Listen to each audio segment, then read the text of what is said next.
Receipt দেয়, অনেক রিসিটের নিচে লেখা থাকে ধন্যবাদের সহিত গৃহীত হইল। কথা বুঝেন নাই?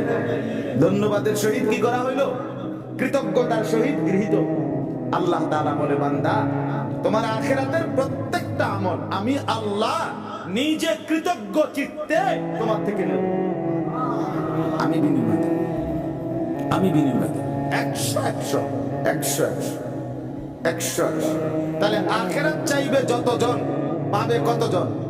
ততজন। আখিরাত চাইবে যদ্দূর, পাবে তদ্দূর না, তার চাইতে বেশি। এরপর আবার আল্লাহ বলতেছে তৃতীয় আয়াত, 3 নম্বর আয়াত আবার শুনে আল্লাহ আবারও বলতেছে, বান্দা ভুল কইরো না, দুনিয়ার বিষয়টা শুধু এতটুকু মনে রাখো, কুল্লান নুমিদ্দু হাউলাই ওয়া হাউলাই মিন আতা'i রাব্বিকা। আমি আল্লাহ দুনিয়া দিয়ে থাকি আমার অনুগতদেরকেও, অবাধ্যদেরকেও, এদেরকেও ওদেরকেও, অর্থাৎ জাহান্নাম দেব যাদেরকে, আবার জান্নাত দেব যাদেরকে। এই দোনো শ্রেণী আখিরাতে না 2 ভাগ হবে, কিন্তু দুনিয়া কিন্তু আমি উভয়কেই দিয়ে থাকে কিনা বলেন না কেন? সেজদাওয়ালাও আমার দুনিয়ার ভাত মাছ চাল ডাল পায়, নাফরমানও আমার দুনিয়ার ভাত মাছ চাল ডাল পায়।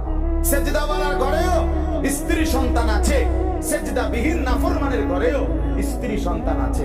সেজদাওয়ালাও দালান বিল্ডিং এর মধ্যে ঘুমায়, সেজদাবিহীন নাফরমানও দালান বিল্ডিং এর মধ্যে ঘুমায়। তো এইজন্য আল্লাহ বলেন ওইখানে তো 2 ভাগ, 1 ভাগ জাহান্নামী বানাবো, 1 ভাগ জান্নাতি বানাবো। কিন্তু দুনিয়া কুল্লান নুমিদ্দু, সকলকেই আমি দিয়ে থাকি, হাউলায়ে ওয়া হাউলায়ে, এরাও তারাও, মিন আতা'i রাব্বিক, আপনার রবের দান দুনিয়ার যেগুলো, এগুলো আমি সকলকে দিয়ে থাকি।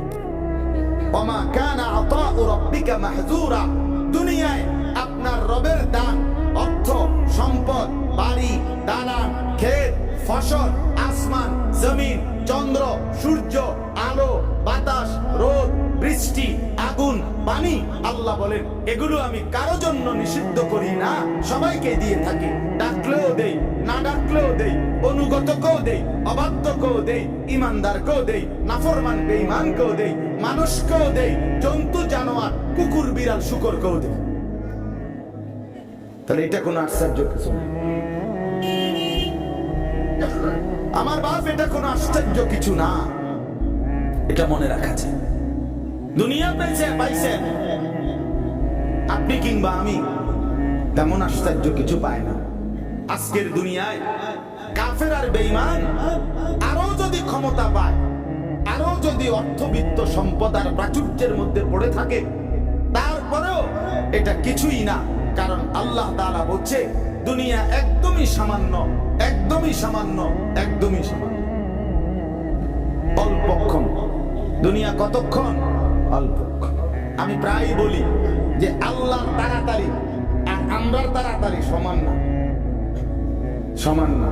কোরআনে আছে আলফা সানাতিন মিম্মা তাউদ্দুন, আল্লাহ তাআলা বলেন তোমরা 1000 বছর গুনলে, যেখানে 1000 বছর তোমরা মানুষ গুনলে যেদূর, আমি আল্লাহ একদিন গুনলে এদূর।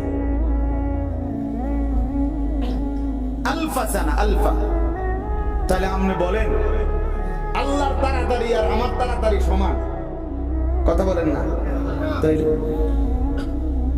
তাইলে আল্লাহ তাআলা যে বলছে সামান্য দুনিয়া, অল্প কিছুক্ষণের দুনিয়া, ক্ষণিকের দুনিয়া, আপনি বলবেন 1500 বছর তো গেছে গা, কই অনদ হইল না, কতদিন তো হয়ে গেছে।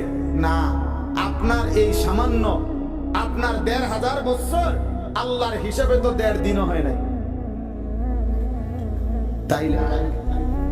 এই জন্য আমরা প্রথম কথা হলো বনি ইসরাইল সূরা 18, 19, 20 এই 3টি আয়াতের মাধ্যমে আমরা মূল একটা কথা আগে বুঝবো যে দুনিয়া প্রীতি, দুনিয়ার লোক, শুধুই দুনিয়া নিয়ে ব্যস্ত থাকা যুবক কিংবা বুড়ো, নারী কিংবা পুরুষ, এটা কোনোভাবেই আমাদের জন্য কল্যাণ বয়ে আনবে না। এটার পরিণতি কি? জাহান্নাম। বলেন না, এটার পরিণতি কি? জাহান্নাম। এবার আসেন ওই আখিরাতের ব্যাপারে, যে আয়াতটা, আখিরাত চাইবে যতজন